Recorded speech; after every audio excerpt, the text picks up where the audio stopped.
ان میں سے نوجوان نکلیں اور پاکستان کے اختیار اور اقتدار کو خود نکل کے اپنے ہاتھ میں لیں. یہ ناممکن نہیں ہے. ہم نے کراچی میں تجربہ کر کے دکھایا ہے. ہم میں سے جتنے لوگ ہیں کوئی ایک الیکشن لڑنے کے قابل نہیں ہے اپنے خاندان کی وجہ سے یا اپنی ذات کی وجہ سے, اپنے وسائل کی وجہ سے. ہم میں سے کئی بار الیکشن لڑا ہے اور 10 روپے بھی خرچ نہیں کیے. ہمیں پورے پاکستان میں اسی طرح کا ماحول بننا ہے کہ عوام اپنے اندر سے ہی نوجوانوں کو نکالے, پڑھے لکھے ایماندار لوگوں کو انتخابات میں کھڑا کرے, ان کی کمپین چلائے. تجارت والی سیاست سے جان چھوٹے. ایک نظریاتی سیاست, ایک عملی سیاست, ایک شراکتی سیاست, ایک شمولیتی سیاست اور اسی کے نتیجے میں بننے والی جمہوریت. اس کے علاوہ پاکستان کا مقدر تبدیل نہیں ہو سکتا. پاکستان کا مقدر کا اشاریہ دیکھنا ہے کب بہتر ہو رہا ہے کب نہیں ہو رہا ہے, تو دیکھنا یہ پڑے گا کہ عام پاکستانی کی زندگی کیسی ہے, غربت میں کتنی کمی آئی ہے, اب غریبوں کے اعداد و شمار کتنے ہیں, ان کی بڑھتی ہوئی زندگی کی رفتار کتنی ہے. یہاں پر تو کارپوریٹ کمپنیوں, ارب پتی لوگوں کی دولت میں اضافے کو پاکستان کی ترقی اور خوشحالی سے تعبیر کیا جاتا ہے. جب تک ایسی جمہوریت جس کی ثمرات عام پاکستانیوں تک نہ پہنچے, ایسی جمہوریت کی پاکستان کو ضرورت نہیں ہے. اور آج بدقسمتی سے ایک ایسی جمہوریت ہے. تو ہم آئیں, ہم نے جو ماڈل پاکستان کو پیش کیا ہے, ہم بھی یہ بار بار بات کرتے ہیں. ہم یہ نہیں کہہ رہے ہیں کہ آپ ہماری جد و جہد میں شریک ہوں. ہم تو کہتے ہیں آپ ہمیں شراکت دار بنائیں پاکستان میں آنے والی تبدیلی کا. بہت بہت شکریہ, اور آپ کا بہت بہت شکریہ ہمیں بلانے کا. بہت عزت افضل.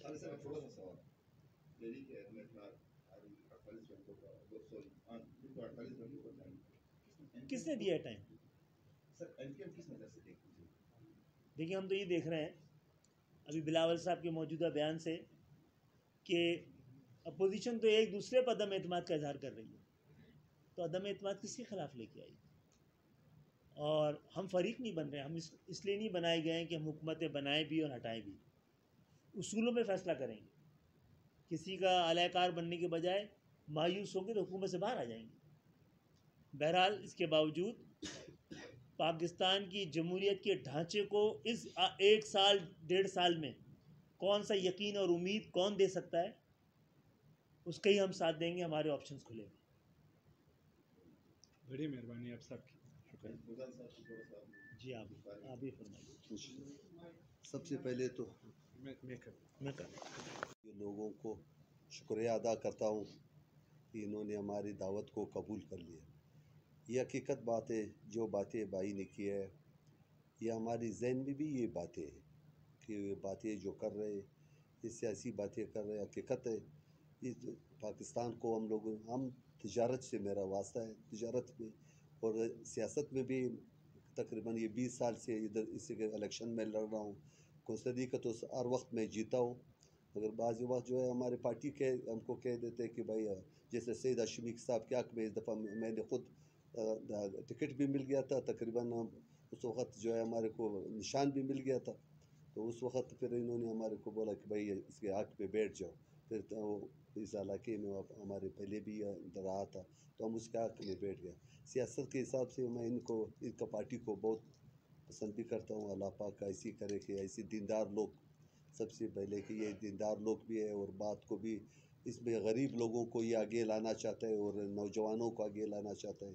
یہ اچھا بات ہے. ایسی ہماری بھی پارٹی یہی کوشش کر رہے ہیں. اس میں ہماری جو باب والا پارٹی میں وہ خود جو ہے اسی سے میرا تعلق ہے.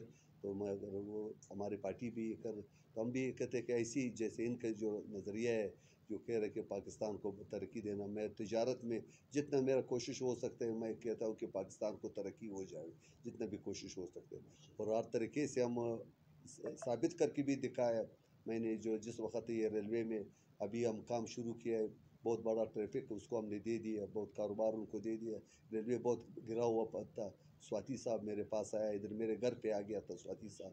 تو سواتی صاحب نے بولا کہ جی صاحب آپ ہمارے ساتھ دے دو, پاکستان میں کہ یہ پاکستان ہے ہمارا، اس کے اب ساتھ میرا خود بھی 30-40 ٹرکیں ہے، مگر اس میں ہم مال نہیں لے جاتے ہو، بلکہ ریلوے والے کو ہم یہ دے رہے کہ یہ ریلوے خود اپنے پیروں پہ کھڑا ہو جائے. ہزاروں لوگ جو ہے اس کے ساتھ کاروبار میں لگے، ورنہ اگر یہ اتنا ختم دیوالا ہو گیا تو پھر یہ ان کا کیا بنے گا.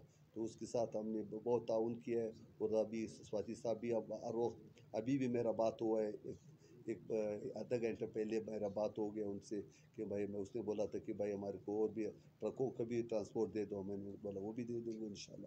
تو انشاءاللہ کوشش کریں گے ہم لوگ سارے مل کر پاکستان کو جتنا بھی ہو جائے. ہماری پاکستان ہے، دیکھو اس کو اگر ہم لوگ یہ نوجوان لوگ اس کو اگر ہم لوگ ترقی نہیں دے تو آخر ہمارے لوگ کو بھی یہی انجام ہو جائے گا جیسے افغانستان کے، جیسے اور ملکوں کے کتنے تکلیف سے زندگی گزر رہے ہیں ان کا. تو ہم لوگ وہی کوشش یہ کریں گے سارے.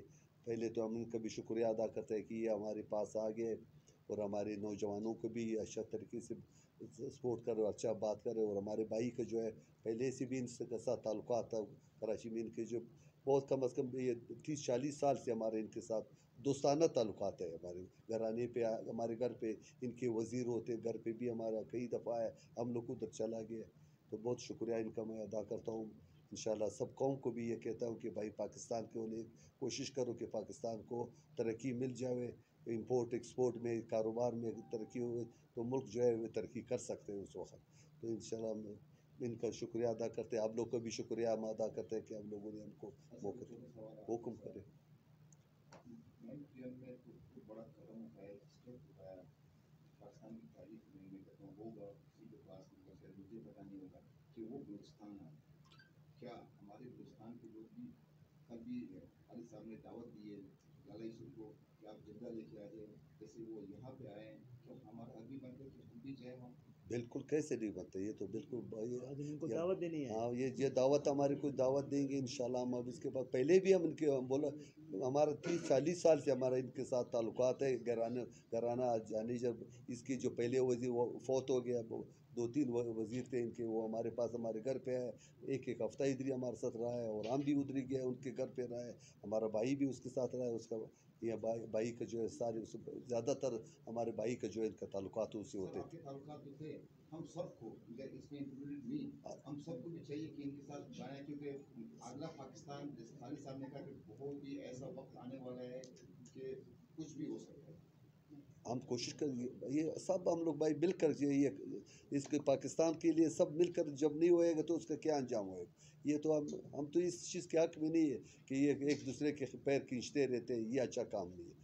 یہ ہم نے تو بار ہر دفعہ نواز شریف کے صاحب کے وقت میں بھی مجھ سے انہوں نے انٹرویو لیا، کہتے ہیں اس کے بارے میں کیا کہتے ہیں. ہم بولا اس کو کاروبار کرنے 10 کارخانے بنائے گا تو کاروبار ہم لوگ کریں گے. اس میں سارے کارخانے میں تو وہ نہیں ہو سکتے. تم لوگ اس کو گھر سے جو بگاؤ گے اس کا فائدہ کچھ نہیں ملے گا، نقصان ملے گا ہم لوگ. مگر اس کا یہ بہتر ہے کہ وہ آوے اپنا پیسے لگاوے. ایک کارخانے کے بجائے 10 کارخانے روٹی تو ایک روٹی وہ کھائے گا نا، اور کپڑے تو یہی کپڑے پہنے گا تو کیا کرے گا. سارے پیسے ہمارے سارے ملک میں جو ترقی ہوئے گا تو یہ لوگ جو ترقی کرتے ہیں تو کارخانے لگائیں گے، کاروبار کریں گے. ہم لوگ اس پہ ہمارے غریب لوگ جو ہے سارے کاروبار کریں گے اس کے اندر. ہم سارے مل کر جو یہ کریں پاکستان انشاءاللہ سارا دنیا میں یہ ایک نام ہو جائے گا ان کا انشاءاللہ. شکریہ.